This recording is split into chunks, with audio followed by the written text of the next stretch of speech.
Hi dear family, welcome to Aishwarya channel. ಇವತ್ತಿನ ವಿಡಿಯೋದಲ್ಲಿ ಸಿಂಪಲ್ಲಾಗಿ ಟೇಸ್ಟಿಯಾಗಿ ಹಳ್ಳಿ ಶೈಲಿಯ ಸೊಗಡಿನಲ್ಲೇ ಮನೆಯಲ್ಲಿ ನಾಟಿ ಮಶ್ರೂಮ್ ಸಾಂಬಾರು ಹೇಗೆ ಮಾಡೋದಂತ ಹೇಳ್ಕೊಡ್ತೀನಿ. ವಿಡಿಯೋನೆಲ್ಲ ಸ್ಕಿಪ್ ಮಾಡಿಬಿಡಿ. ಮೊದಲಿಗೆ ನಾನು ಇಲ್ಲಿ ನಾಟಿ ಮಶ್ರೂಮ್ ತೊಗೊಂಡಿದ್ದೀನಿ, ಒಂದು ಪ್ಯಾಕೆಟ್. ಸ್ವಲ್ಪ ಪುದೀನ, ಸ್ವಲ್ಪ ಕೊತ್ತಂಬರಿ ಸೊಪ್ಪು ತೊಗೊಂಡಿದ್ದೀನಿ. ಹಾಗೆಯೇ ಒಂದು ಟೊಮೆಟೊನ ಕಟ್ ಮಾಡಿ ತೊಗೊಂಡಿದ್ದೀನಿ. 2 ಚಕ್ಕೆ, 2 ಲವಂಗ, ಹಾಗೆಯೇ ಒಂದು 4ರಿಂದ 5 ಮೆಣಸು, ಸ್ವಲ್ಪ ಅಂದರೆ 2ರಿಂದ 3 ಸ್ಪೂನಷ್ಟು ತೆಂಗಿನಕಾಯಿ ತುರಿ, ಅರ್ಧ ಈರುಳ್ಳಿ, 1 ಇಂಚಷ್ಟು ಶುಂಠಿ, ಒಂದು ಕಂಪ್ಲೀಟ್ ಗೆಡ್ಡೆ ಬೆಳ್ಳುಳ್ಳಿನ ತೊಗೊಂಡಿದ್ದೀನಿ ಸಿಪ್ಪೆ ಸಮೇತ. ಈಗ ಒಂದು ಜಾರ್ ತೊಗೊಂಡು ಅದಕ್ಕೆ ಟೊಮ್ಯಾಟೊ, ಹಾಗೆಯೇ ತೆಂಗಿನಕಾಯಿ, ಚಕ್ಕೆ, ಲವಂಗ, ಮೆಣಸು, 1 ಸ್ಪೂನಷ್ಟು ಗಸಗಸೆ ಕೂಡ ಆ್ಯಡ್ ಮಾಡ್ಕೊಂಡಿದ್ದೀನಿ. ಕೊತ್ತಂಬರಿ, ಪುದೀನ, ಈರುಳ್ಳಿ, ಶುಂಠಿ, ಬೆಳ್ಳುಳ್ಳಿ, ಹಾಗೆಯೇ 2 ಸ್ಪೂನಷ್ಟು ಅಚ್ಚತೆನೆದ ಪುಡಿ ಹಾಕ್ಕೊಂಡಿದ್ದೀನಿ.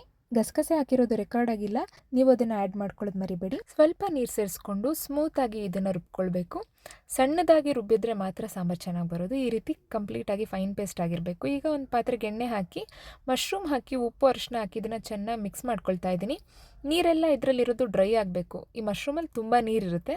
ಆ ನೀರು ಕಂಪ್ಲೀಟ್ ಡ್ರೈ ಆಗಿ ಈ ರೀತಿ ಆದಮೇಲಿಂದ ಇನ್ನೊಂದ್ಸಲ ಇದನ್ನು ಕ್ಲೀನಾಗಿ ಮಿಕ್ಸ್ ಮಾಡಿಕೊಂಡು ರುಬ್ಬಿರೋ ಅಂಥ ಮಸಾಲೆನ ಇದಕ್ಕೆ ಸೇರಿಸ್ಕೊಳ್ತಾ ಇದ್ದೀನಿ. ಈಗ ಇದನ್ನು ಒಂದ್ಸಲ ಕ್ಲೀನಾಗಿ ಮಿಕ್ಸ್ ಮಾಡಿ ಎಣ್ಣೆ ಸಪ್ರೇಟ್ ಆಗೋ ಟೈಮಲ್ಲಿ ಇನ್ನೊಂದ್ಸಲ ಚೆನ್ನಾಗಿ ಇದನ್ನು ಮಿಕ್ಸ್ ಮಾಡಿಕೊಂಡು ರುಬ್ಬಿರೋ ಮಸಾಲೆ ಜಾರ್ಗೆ ಇನ್ನೊಂದು ಸ್ವಲ್ಪ ನೀರು ಸೇರಿಸ್ಬಿಟ್ಟು ಇದನ್ನು ಮಿಕ್ಸ್ ಮಾಡಿ ಲಿಡ್ನ ಕ್ಲೋಸ್ ಮಾಡಿಬಿಟ್ಟು 5 ನಿಮಿಷಗಳ ಕಾಲ ಇದನ್ನು ಬೇಯಿಸ್ಕೋಬೇಕು.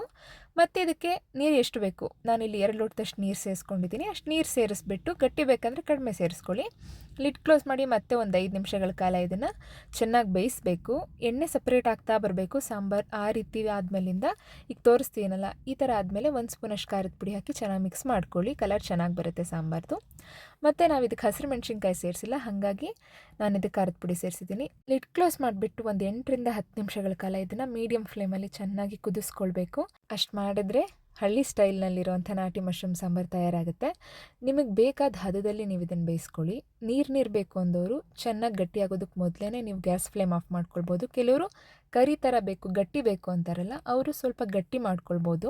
ಈ ರೆಸಿಪಿನ ನೀವು ಕೂಡ ಮನೆಯಲ್ಲಿ ಒಂದ್ಸಲ ಟ್ರೈ ಮಾಡಿ ಟೇಸ್ಟ್ ಹೇಗಿತ್ತಂತ ಕಮೆಂಟಲ್ಲಿ ತಿಳಿಸಿ. ವಿಡಿಯೋ ಇಷ್ಟ ಆಗಿದ್ರೆ ಲೈಕ್ ಮಾಡಿ, ಶೇರ್ ಮಾಡಿ. ಹಾಗೆಯೇ ಮತ್ತಷ್ಟು ಹೆಲ್ದಿ ಆ್ಯಂಡ್ ಟೇಸ್ಟ್ ರೆಸಿಪೀಸ್ಗೋಸ್ಕರ ಐಶ್ವರ್ಯ ಚಾನಲ್ನ ಸಬ್ಸ್ಕ್ರೈಬ್ ಮಾಡಿ, ಪಕ್ಕದಲ್ಲಿರೋಂಥ ಬೆಲ್ ಐಕಾನ್ನ ಕ್ಲಿಕ್ ಮಾಡಿ.